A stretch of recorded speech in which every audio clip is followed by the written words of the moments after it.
le révérend frère vicaire général de tout le fait xavérien, révérend sœurs, chers amis étudiants théologiens, et nous tous qui sommes là pour la cause du vernissage du livre de l'abbé Bérichisso, qui nous sera présenté. Avant toute chose, nous allons, si vous le permettez, nous lever pour ouvrir notre cérémonie par une prière qui nous sera faite par le révérend abbé spirituel de Théoga en personne de l'abbé Ildefonse Léna. Si nous pouvons nous lever. Au nom du Père, du Fils et du Saint-Esprit, prions. Tu es béni, Dieu de l'univers, toi qui nous accordes cet espace et cet temps. En boitant les pas de ton Fils, en contribuant soit un peu à l'amélioration de ta création, nous voici réunis pour avoir accès à l'œuvre de cet instrument de connaissance qui accompagnera nos recherches. Nous te prions d'assister notre assemblée ici présente et de bénir l'œuvre que nous serons bientôt présentée. Et nous te disons, notre Père, qui es aux cieux, que ton nom soit sanctifié, que ton règne vienne, que ta volonté soit faite sur la terre comme au ciel. Donne-nous aujourd'hui notre part de ce jour. Pardonne-nous nos offenses, comme nous pardonnons aussi à ceux qui nous ont offensés. Et ne nous laisse pas entrer en tentation, mais délivre-nous du mal. Amen. car c'est à toi qu'appartiennent Le règne, la puissance et la gloire, pour les siècles des siècles. Amen. au nom du Père et du Fils et du Saint-Esprit. Tout de suite après la prière de lecture, nous allons continuer ou progresser avec notre programme du jour. Vont s'en suivre la présentation de l'auteur, qui nous sera faite par le révérend abbé Augustin Camp, la recension et la lecture critique du livre que nous avons l'honneur de présenter aujourd'hui. Cette recension et cette lecture nous seront faites par le révérend abbé Dieudonné Dengue. Après, ce sera l'intervention de l'auteur, le révérend abbé Bérichisso, juste à ma gauche. Après, nous allons passer à l'étape des questions et échanges. Nous allons, après bien évidemment la lecture et la présentation du livre par le révérend abbé Dieudonné, après l'intervention de l'auteur lui-même, nous allons nous efforcer, ayant suivi, de poser des questions ou d'échanger par rapport au livre. Et après, ce sera, je ne dirais pas la meilleure cérémonie, mais vraiment la cérémonie qui nous a amenés ici, le vernissage même du livre, qui nous sera fait par le révérend abbé recteur Gérard Kinamboué, à ma droite. Bien après, on aura la prière finale, et ce sera vraiment le divers où nous allons nous proposer d'acheter le livre. Ils sont là, les exemplaires. Ils coûtent un exemplaire $20. Et nous supposons que nous allons finir la table tous ensemble, de telle sorte que nous puissions encourager l'auteur et les autographes. C'est toujours une chance d'avoir l'auteur vivant, capable de laisser son autographe dans le livre. Et après, ne partons pas tout de suite, nous aurons un verre d'amitié. Alors je disais tout de suite après la prière de lecture, nous allons demander à l'abbé Augustin Camp de bien vouloir s'approcher afin de nous présenter l'auteur du livre Abel et Caïn, épreuve de la fraternité. Lecture narrative et pragmatique de Genèse, chapitre 4, versets 1 à 16. Un livre édité à Paris, aux éditions L'Armatan, en cette année 2024. Je vais appeler Augustin, qui vous plaît de bien prendre la parole afin de vous présenter l'auteur. Merci, Abbé Jean-Luc, pour l'accord de la parole. Et je voudrais remercier surtout Abbé Emery pour m'avoir fait cet honneur de le présenter. Je ne suis pas sûr d'être la personne qui le connaisse le mieux, mais cette fois, je le remercie de m'avoir fait cet honneur de le présenter. Prêtre de l'archidiocèse de Sakala-Kikuchi, Emery Chisso est né, fils de papa Cyprien Chisso et de maman Antoinette Kiteye à Kikuchi le 12 décembre, l'année où il y avait eu beaucoup de pluie et des inondations. Après ses études primaires à l'école Montachi, il est inscrit au cycle d'orientation de l'Institut Mongoti avant de poursuivre les humanités scientifiques à l'Institut Fouras, où il obtient son diplôme d'État avec succès en option biochimie en 2010. La même année, il est admis au grand séminaire par son Excellence Monseigneur Gaston Oubézi, qui l'envoie à Calédonie pour commencer sa formation à la propédeutique Saint-Thomas-d'Aquin pour le compte du diocèse de Sakayakoshi.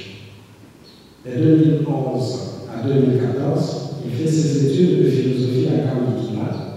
Il est ensuite envoyé par son Excellence Monseigneur Gaston à Kinshasa pour y poursuivre ses études en théologie à l'Université catholique du Congo de 2015 à 2018 après une année de stage. Il y obtient son graduat en théologie avec un travail en Bible intitulé La création de l'homme, analyse sémantique de Genèse 1, 26-28, sous la direction du professeur Sylvain Badimanga, actuel doyen de la faculté de théologie de l'UCC. Ordonné prêtre le 10 août 2019, l'abbé Ibri est d'abord envoyé à Imakafou pour s'occuper des jeunes en tant que directeur de l'internat. En 2021, son Excellence Monseigneur Gaston l'envoie à Rome pour une spécialisation en Bible à l'Université pontificale grégorienne.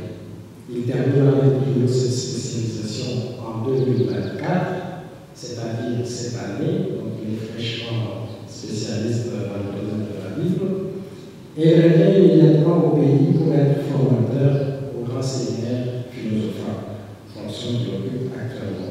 Mais son abbé est en même temps chargé de la culture philosophale, il est aumônier de César de la pastorale biblique et membre de la commission de César de la catéchèse.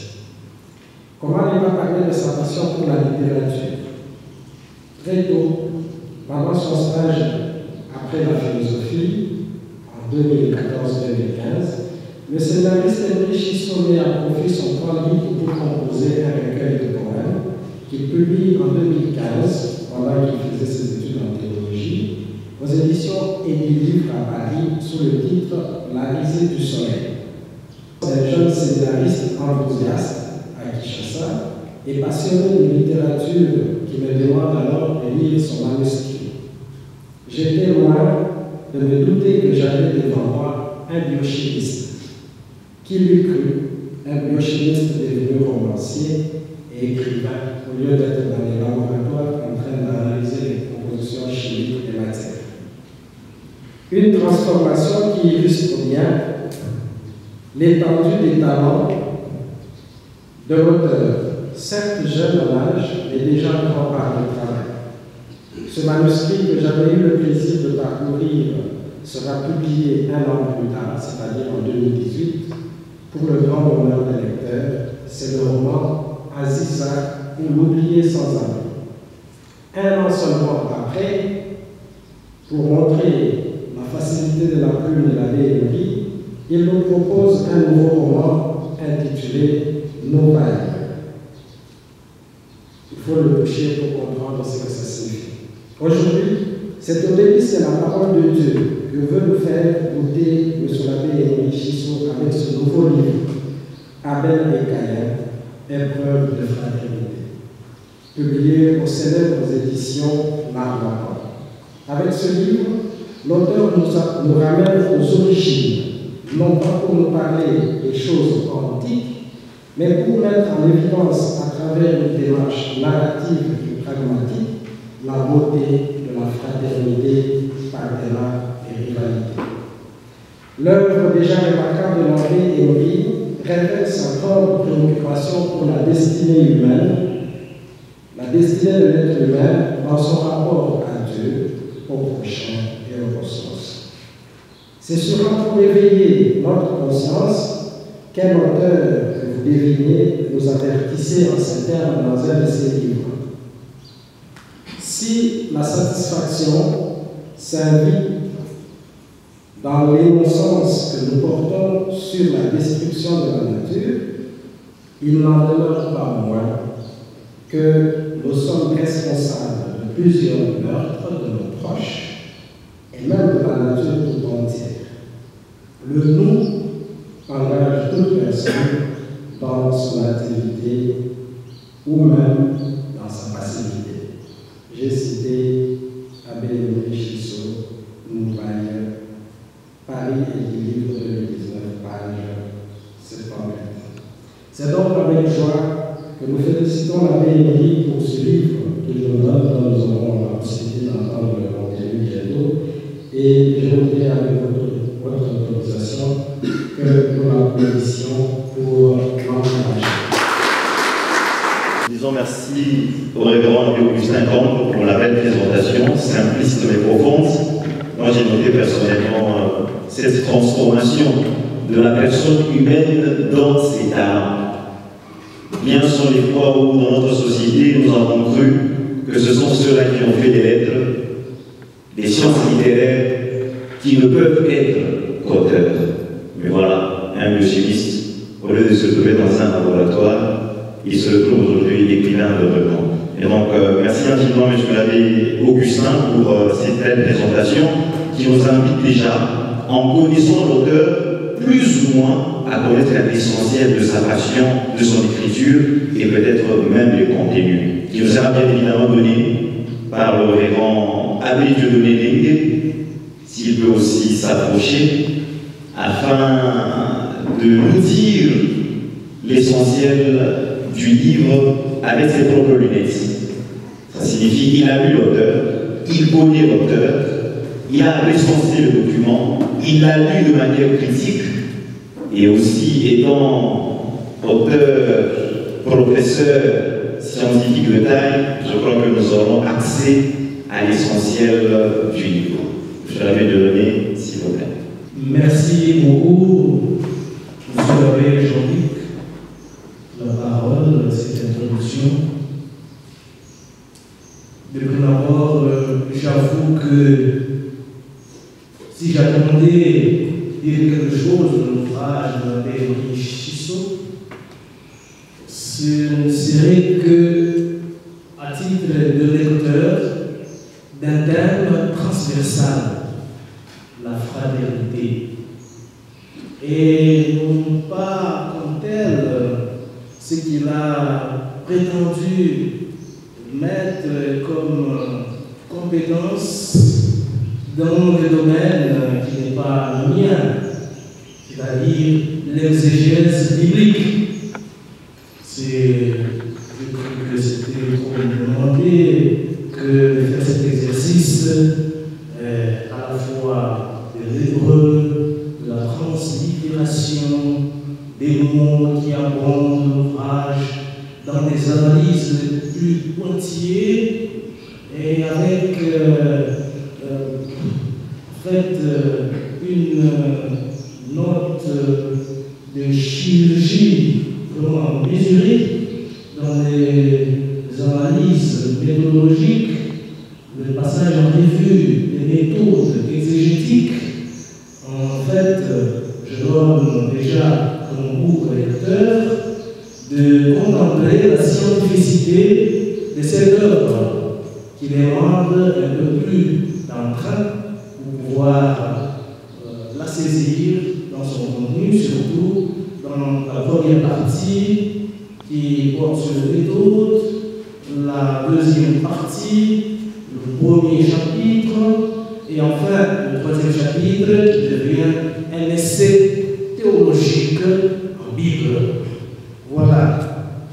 Ceci dit, je m'excuserai devant l'Assemblée si ma lecture n'aura pas rencontré tous les aléas, les questions soulevées, les apologies, des thèmes, etc. sur le auteur. Ce sera peut-être à la limite de mon regard, de ma formation, même de mes compétences. La fraternité, Caïn et Abel, comment dire, la fraternité est un thème transversal. C'est sous ce thème que le peuplement de l'univers se fonde. L'humanité dans la fraternité. Déjà, avec Caïn et Abel, on peut aller au fils de Noé, on peut contempler Joseph, en quoi avec ses frères, l'homme vendu par ses propres frères. Tout cela est nu en nous la constante pensée de notre propre fraternité entre nous, nos rapports interpersonnels, nos rapports les uns avec les autres dans la société, dans l'Église et même dans nos petites communautés. Donc la fraternité est un thème qui nous parle au plus profond de notre existence. Et on ne peut pas s'en passer. Ce n'est pas pour rien que le pape a consacré des encycliques Fratelli Tutti pour mettre en évidence la dimension de la fraternité dans sa portée universelle, aussi bien envers le cosmos, les créatures, envers nos frères humains et même les autres frères des religions du monde, les différentes religions du monde. Et donc la fraternité nous interpelle. Pouvons-nous vivre en frères? Et pas plus tard qu'il y a quelque temps, Monseigneur Bachelec nous a adressé une lettre pastorale qui, en fait, renouait avec le thème de la fraternité dans son aspect de vivre ensemble comme des frères. Alors, ma lecture de cet ouvrage, j'ai pu l'intituler simplement ceci. Faut-il voler au secours de Caïn? Pourquoi et comment? Notre lecture de l'ouvrage de l'abbé Chissot appelle Caïn être une fraternité, lecture narrative et pragmatique de Genèse 4, de versets 1 à 16. Paris Lamaton, 2004, 145 pages. L'auteur, qu'on peut présenter au public sous de nouveaux auspices, est un habitué de la plume. Et si depuis 2015, elle aime plutôt son goût littéraire penché vers les œuvres fiction, poèmes, romans, on l'a dit, il faut l'accueillir aujourd'hui comme un théologien qui, par cet essai biblique, invite exégètes, théologiens et pasteurs, même séminaristes, à repenser la figure de Caïn dans son rapport à la fraternité. Le thème est vieux, comme le souligne l'auteur, c'est là, voire plus vieux que le texte biblique. Mais hélas, quelle étonnante actualité!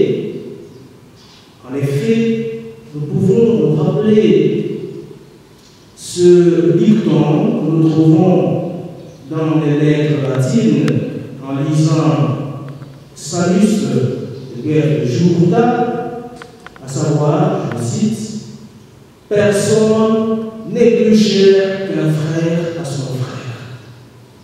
Personne n'est plus cher qu'un frère à son frère. » Et pourtant, la réalité nous livre à des paradoxes insurmontables, voire choquants.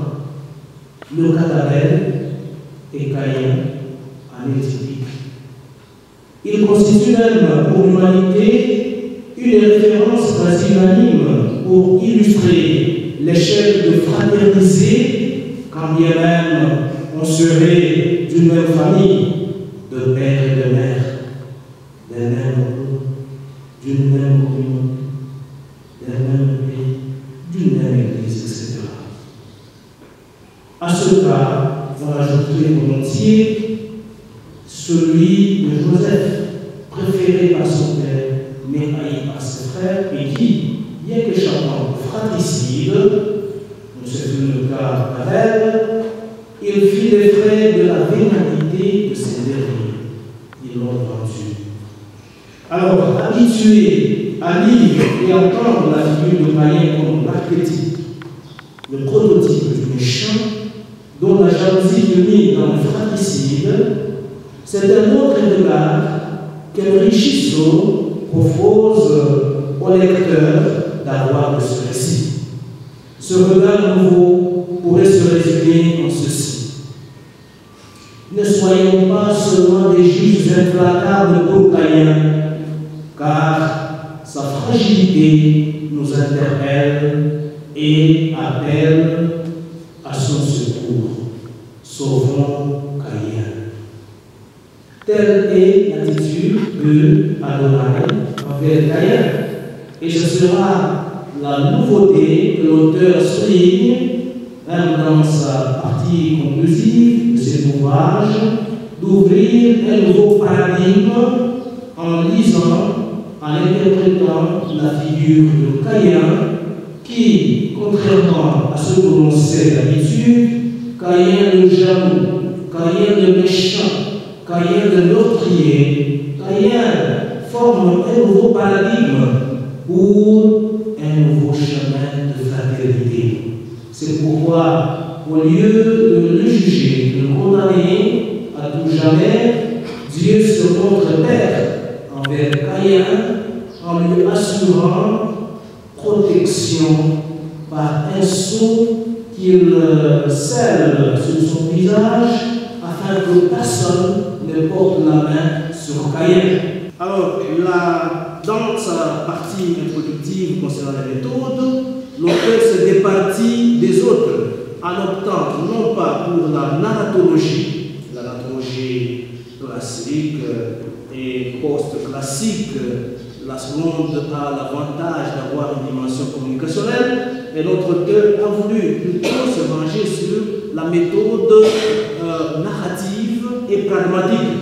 C'est-à-dire, il fait voir que le texte en lui-même a une dimension communicationnelle et qu'il faut prêter attention à cet aspect du fait que le texte nous parle, même le narrateur a pour but de communiquer plutôt que de considérer le récit en lui-même, comme c'est tendance des exégètes qui se sont focalisés sur la rédaction des schistes. Je pardonnerai tout ce terme. Alors, la deuxième partie de l'ouvrage comporte trois chapitres. Le premier chapitre s'appelle, qui va de la page 21 à page 118, ça fait le corps du travail, ça fait les trois chapitres. Dans le premier chapitre, l'auteur essaye de poser les problèmes préliminaires, c'est-à-dire des problèmes qui se posent comme des aspects préliminaires relatifs au texte. Il fait la délimitation et l'unité du texte, comment établir la limite. Il y a des auteurs qui vont de Genèse 1 à 15. Lui il est parti de Genèse 1 à 16 pour clôturer le texte dans son aspect ultime et qui comporte la visée même à partir du verset 7 à 16 qui constitue le troisième chapitre. Alors, le premier chapitre est d'ordre technique où l'auteur établit le contexte.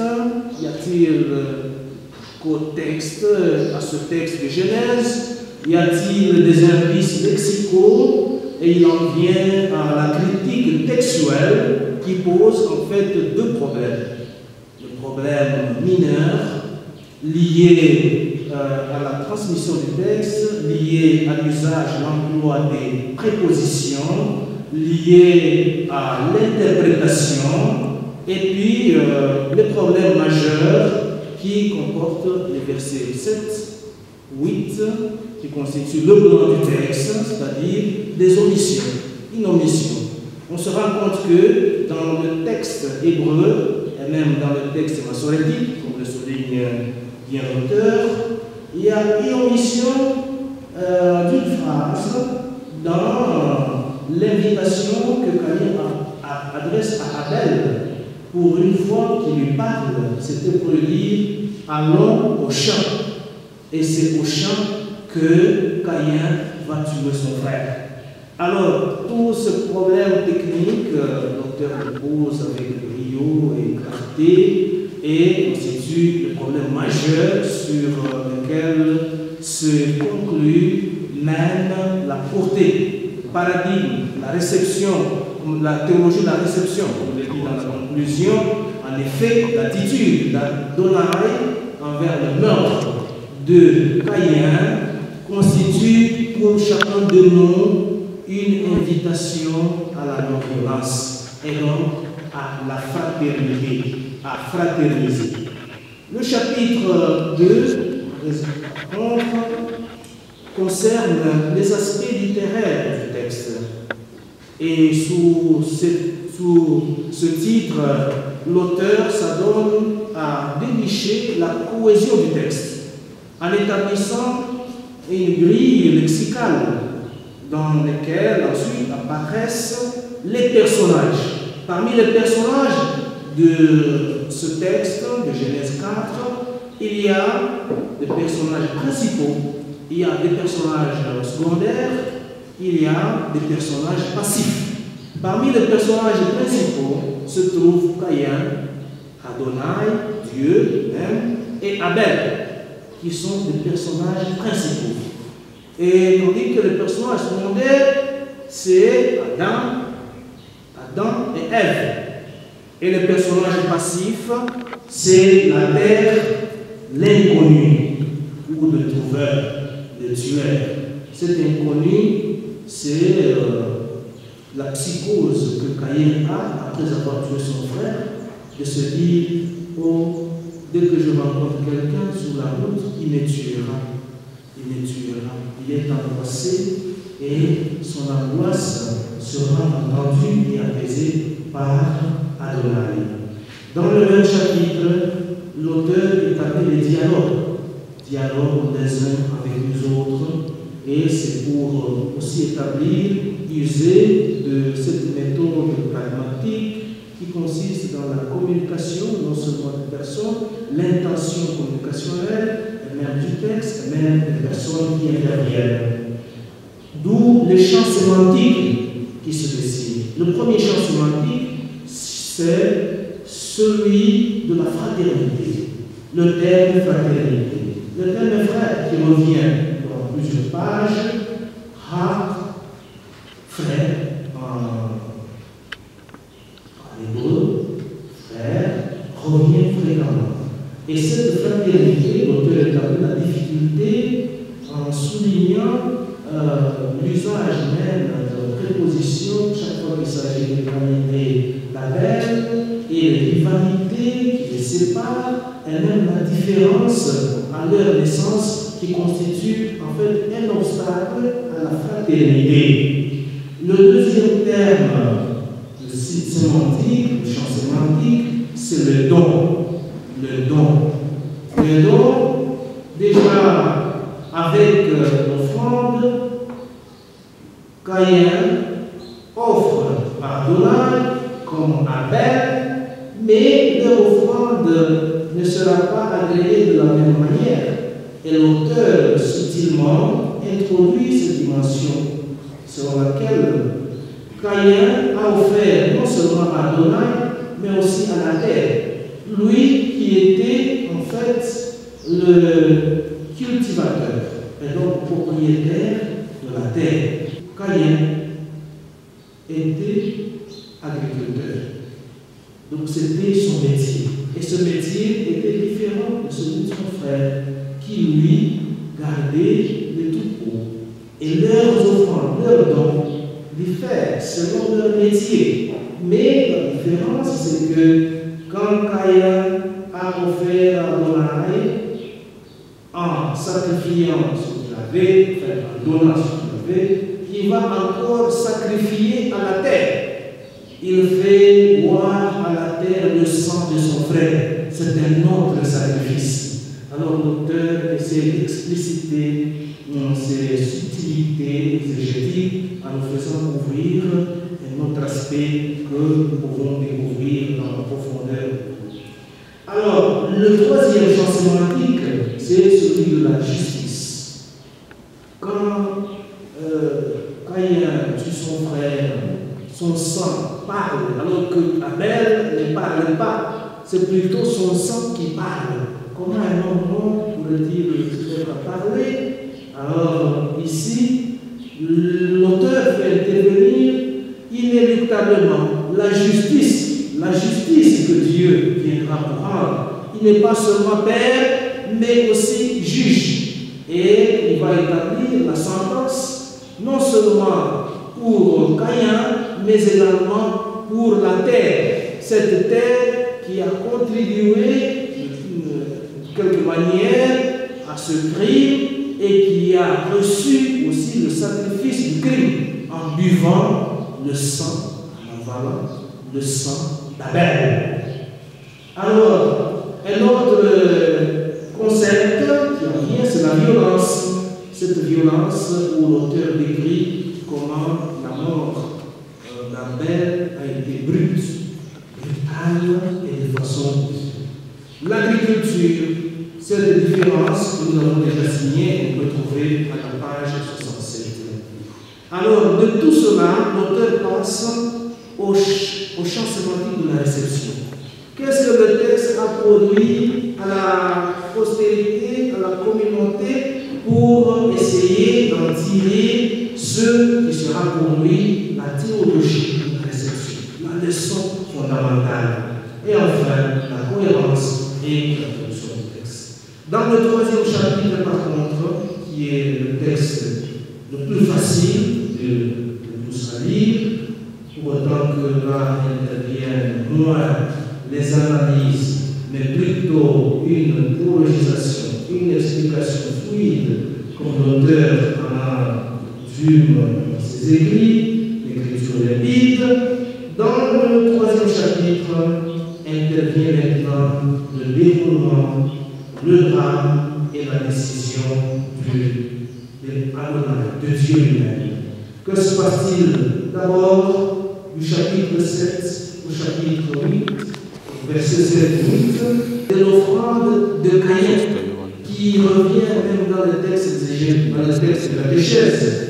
Dans le livre de la catéchèse, Caïn a offert des choses mauvaises, tandis qu'Abel a offert des cela n'apparaît pas, ne se trouve pas dans le texte, ni le texte hébreu, ni le texte de Massorette. Ce que Massorette dit, c'est une interprétation. Dieu ne juge même pas de la qualité des deux offrandes.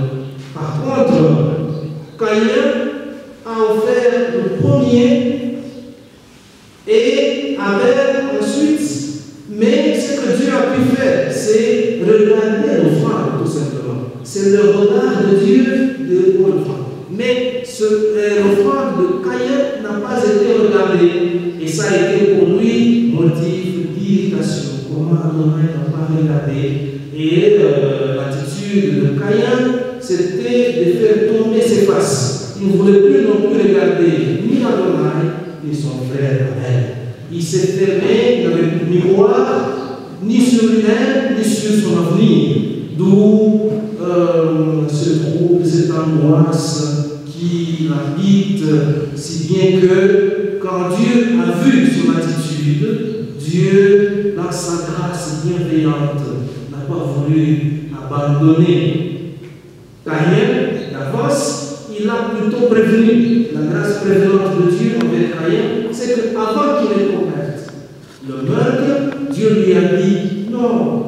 Est-ce que tu as bien offert ou tu n'as pas bien offert? Si tu n'as pas bien offert, alors il faut comprendre cela ne t'irrite pas, ne t'enferme pas dans la colère, etc.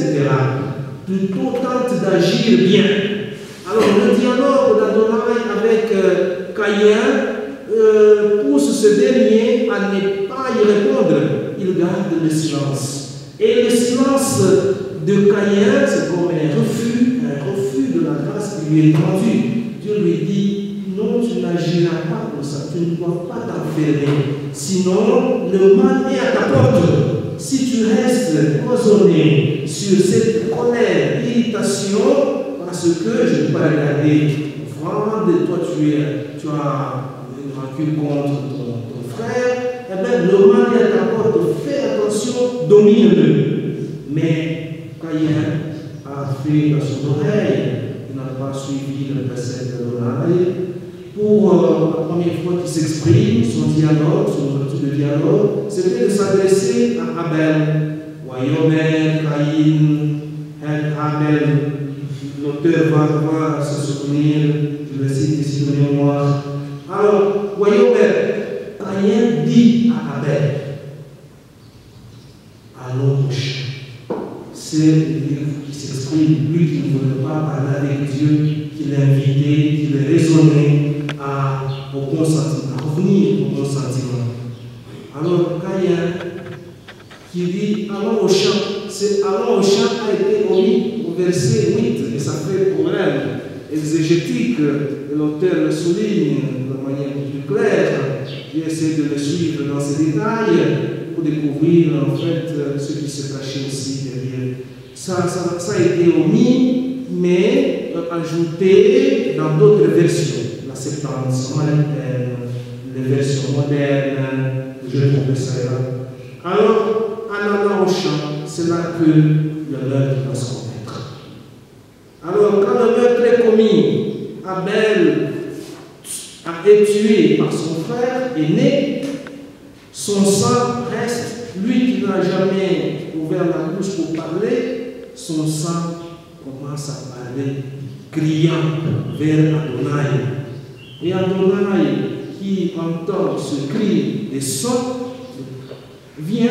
doit venir pour rendre justice, rendre la sentence. Mais déjà, Adam était condamné à lui-même. Le refus qu'il a opposé à Dieu, à son frère, c'était pour se cloisonner sur lui-même et donc à l'errance, voué à l'errance, et Dieu va justement le chasser. Comme ses parents, leurs parents ont été chassés du jardin d'Éden, Caïn sera aussi chassé pour être voué à l'errance. Et voici que en allant vers le lieu inconnu, dans l'errance, lui-même s'est retourné vers Dieu pour le supplier. Il s'est rappelé que sa mère, Ève, lui avait donné comme nom bon fils acquis avec Adonai. Et que de ce point de vue, Adonai devait être un donc père pour Caïn, plutôt que juge. Je dis, je vous remercie. Disons merci infiniment à l'abbé Dieudonné pour cette belle lecture que moi j'ai personnellement appréciée, puisque c'est dans une humilité sans précédent qu'il s'est choisi un titre. Et je préfère mieux lire au lieu de survoler dans les idées. J'ai risqué d'abuser du temps. Alors, le contexte. Nous sommes témoins que le monde crie sa misère. Des tueries ne font que remplir les agendas des rebelles. Des complots dans les noirs les plus opaques se négocient au prix de l'or, pendant que le malheur continue à creuser la tombe des victimes.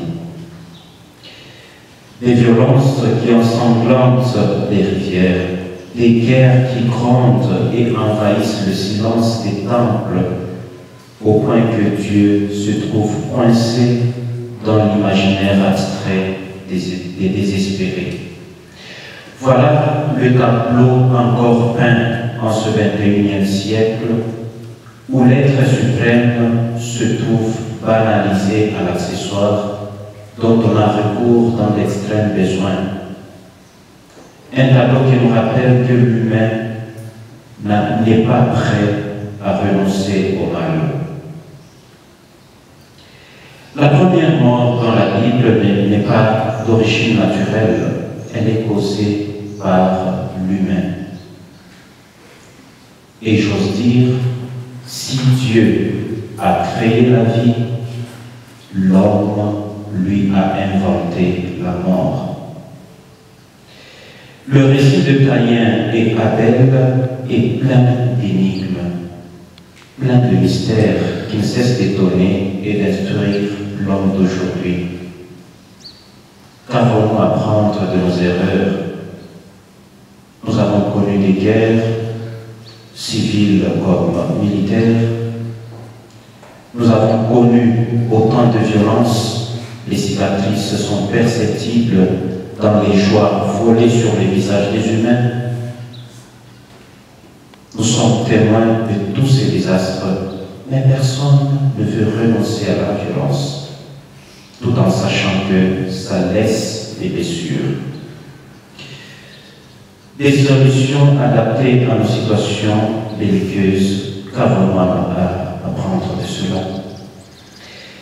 Et le livre Abel et Caïn, épreuve de fraternité, tombe à point nommé pour offrir au lecteur des clés de lecture scrutant chaque étape de la narration dans son moindre détail et ainsi esquisser une interprétation cohérente et actuelle. Partant du texte original hébreu, j'ai scruté la culture juive antique pour aboutir à une théologie actualisée qui n'est guère étrangère à nos mœurs contemporaines. Voilà un peu le contexte qui m'a poussé de parler de ce sujet qui nous touche au plus profond de nous-mêmes. Alors si quelqu'un veut renoncer à la violence, à la rivalité, à la haine, il trouvera certainement l'intérêt de feuilleter ces pages qui sont ici. Hormis cela, j'aimerais présenter juste le titre. Après avoir présenté le titre, je crois que ce sera l'essentiel pour que vous découvriez par vous-même le contenu de ce titre.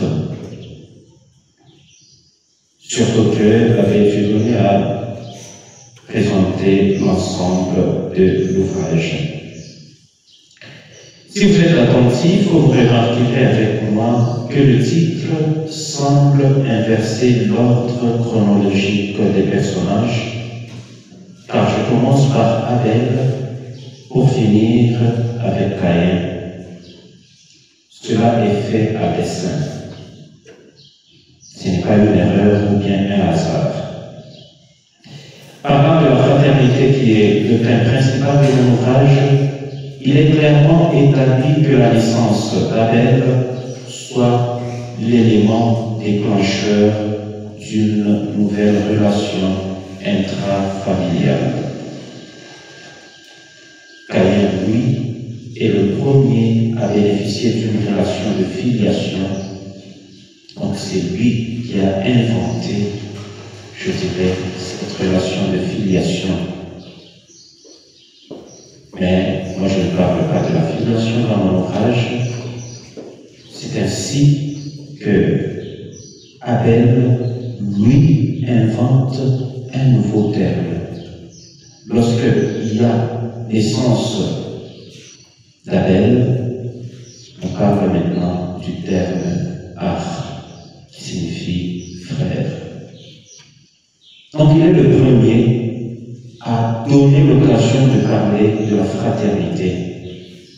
Et si à travers la naissance d'Abel, le terme fraternité trouve son sens de manière naturelle, mais c'est avec Caïn que l'on découvre son efficacité et son accomplissement. Avec Abel, la fraternité se réduit au sang, parce que sont des frères d'un même père et d'une même mère. Mais avec Caïn s'élargit cette extension du terme fraternité. Quand il présente le danger, le Seigneur prévient tout celui qui attentera à la vie de Caïn une sanction plus sévère. En hébreu, on parle de la vengeance 7 fois. Donc Dieu va venger 7 fois la personne qui tuerait Caïn. La question que nous pouvons nous poser, mais pourquoi Dieu peut se révéler si injuste? Parce que pour Abel, qui est un homme réputé pieux et juste, il ne l'a pas défendu. Si vous lisez bien le texte, il a été absent lorsqu'on l'a tué. Et pourquoi Dieu réagirait de manière la plus forte possible lorsqu'il s'agit d'une menace qui concerne Caïn? Ça doit interroger. Et cela nous pousse à dire que ce récit n'est pas le récit d'Abel, mais le récit de Caïn. Si nous voulons trouver l'enseignement, ne cherchons pas l'enseignement chez Abel, cherchons l'enseignement dans la figure de Caïn. C'est que le Seigneur voulait nous donner comme enseignement. Je parle aussi à partir du terme des noms. Nous savons bien, Abel, ça signifie quelque chose d'inconsistant, quelque chose qui passe, quelque chose d'éphémère. Et je crois que dans nos Bibles, si vous lisez Qoheleth, on traduit cette phrase, je vais vous le lire si vous me le permettez en hébreu. Avel avalim ama Qoheleth, Avel avalim akol avel. Nous traduisons souvent comme ça, vanité des vanités, tout est vanité. Vanité des vanités, disait Qoheleth, vanité des vanités, tout est vanité. Avel, c'est ça. Donc, Avel signifie quelque chose qui est vain, une vanité. Même si nous prenons le terme Caïn, qui vient du verbe kana, il y a encore des discussions sur la signification de ce terme. Il y a certains qui parlent d'acquérir, du verbe acquérir. Il y a d'autres qui parlent du verbe créer. Et voyant le contexte, je crois que le terme qui peut correspondre à ce verbe serait créer ou bien procréer. J'ai mis entre parenthèses dans le livre pro, et puis j'ai mis à côté créer pour ne pas faire la confusion avec le verbe bara. Alors, si nous prenons la figure de Caïn et nous voyons l'évolution du texte jusqu'au meurtre, Caïn était fort et Dieu n'était pas avec lui et ne le regardait pas. Mais si nous prenons à partir du verset 9 jusqu'au-delà, jusqu'au verset 16, Caïn se révèle vain, inconsistant, fragile, c'est-à-dire il épouse toute l'identité d'Abel. Et c'est là que le Seigneur le regarde. C'est-à-dire, le Seigneur fixe son regard toujours sur les faibles. Pas parce qu'il abandonne les forts, mais parce que les forts sont incapables de regarder les faibles comme Caïn n'a pas fait avec Abel. L'invitation de Dieu, c'était à Caïn, c'était de regarder son frère Abel, une chose très simple, qui paraît simple, mais Caïn ne l'a pas fait. Et en conclusion, pour ne pas abuser des temps, je l'ai promis, en conclusion, je vais dire ceci. Aucune épée ne pense une plaie. Et cela résume tout l'ouvrage. Si on veut guérir une plaie, une blessure avec une épée, par contre, on a l'intention d'enfoncer cette plaie. Alors si on accusait Caïn de meurtrier et on se limitait à cette identité-là, nous serons prêts à avoir l'épée en main pour faire payer le prix du sang de Caïn, d'Abel plutôt. Et voilà, j'ai conclu par là. Et si vous pouvez oublier tout de l'ouvrage Abel et Caïn, épreuve de fraternité, retenez seulement cette phrase: aucune épée ne pense une plaie. Je vous remercie. Ça nous laisser quelques mots à l'endroit de l'abbé Emery Chissot. Cher l'abbé, merci beaucoup pour ce moment qui est important, un moment scientifique pour le grand séminaire. Merci aussi pour votre présence au grand séminaire. Et je vous dis tout de suite que nous vous attendons chez nous, chez vous aussi, dans Sion-ma-mère, pour la présentation de ce livre. Donc nous vous attendons impatiemment. À part le merci, je voulais vous dire que c'est pour la deuxième fois que j'assiste au vernissage d'un livre de l'abbé Chissot. Je suis tenté de dire, comme on dit en français, jamais 203.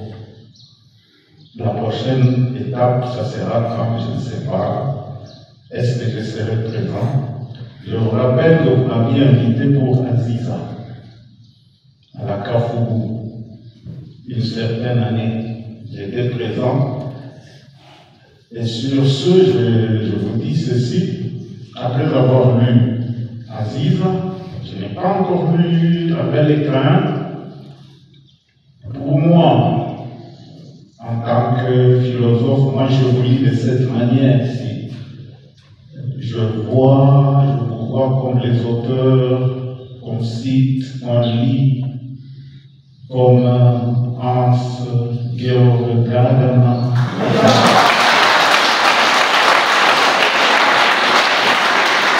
un peu comme Georg Wilhelm Friedrich Hegel. Ce sont des auteurs qui ont commencé aussi par la poésie. Après, du côté de Hegel, quand on voit la vie de Jésus par rapport à la phénoménologie de l'esprit, on voit qu'il y a eu une croissance, une puissance dialectique qui s'est ajoutée. Donc pour moi, ça c'est ma part, je peux dire à 6 ans, et le recueil des poèmes, c'est comme si c'était des écrits de jeunesse. Abel et Caïn, ça vous fait pratiquement entrer dans la maturité. Les auteurs, les livres de maturité. Ça c'est ma part. C'est de cette manière dont moi je lis. Pour ce qui me reste à faire, moi j'ai comme l'impression que je fais la chose la plus simple par rapport à Dieudonné et les autres qui ont fait la partie la plus difficile. Ce que je vais faire est simple. Nous allons passer effectivement au vernissage du livre. Donc nous disons oui à cela.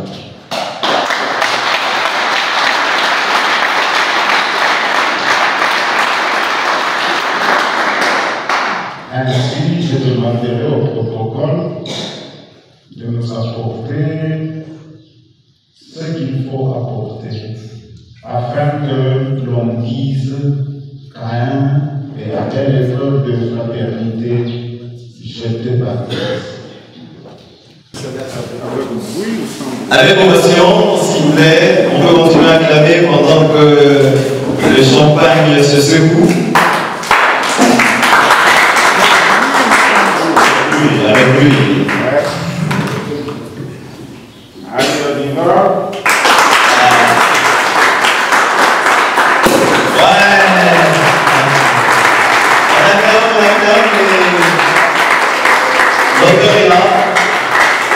avec le livre de la maturité, qui octroie une place aux côtés de Ange Gauthier à la main, et tous les autres.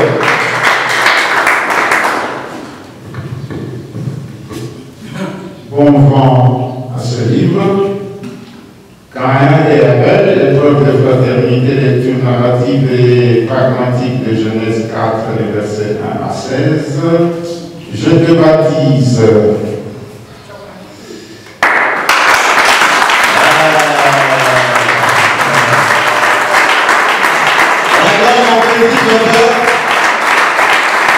Merci beaucoup pour ce nouveau livre dans le domaine scientifique.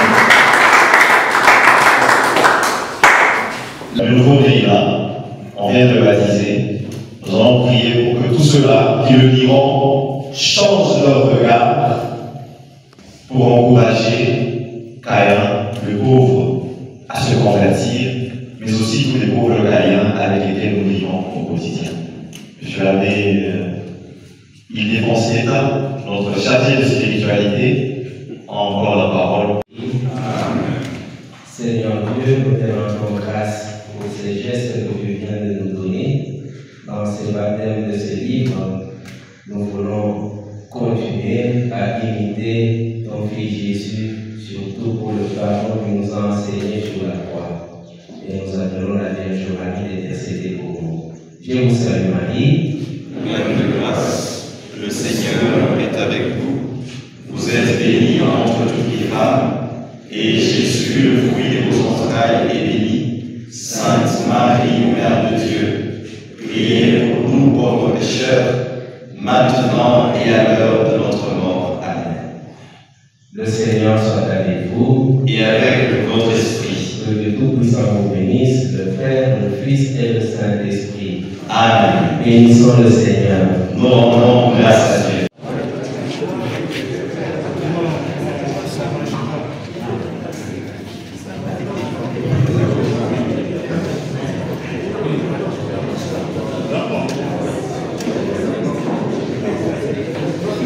Merci infiniment. Nous nous sommes déplacés sur invitation de l'abbé Emery Chissot, auteur d'un livre qui a bougé les lignes, théologique et exégétique.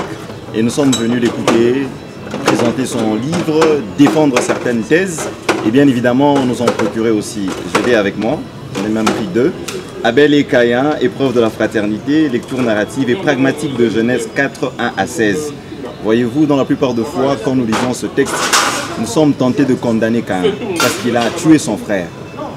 Mais l'auteur et tous ceux-là qui l'ont accompagné nous invitent à voler au secours de Caïn, qui clame aussi une certaine possibilité de conversion. Voilà, Dieu a été le premier à lui accorder son pardon. Et nous, que sommes-nous pour ne pas lui pardonner aussi? Voilà un peu le motif de notre présence ici. Nous nous sommes déplacés pour l'encourager. Il revient fraîchement de l'Italie. Non seulement pour l'encourager, mais aussi le soutenir dans ce chemin de l'écriture.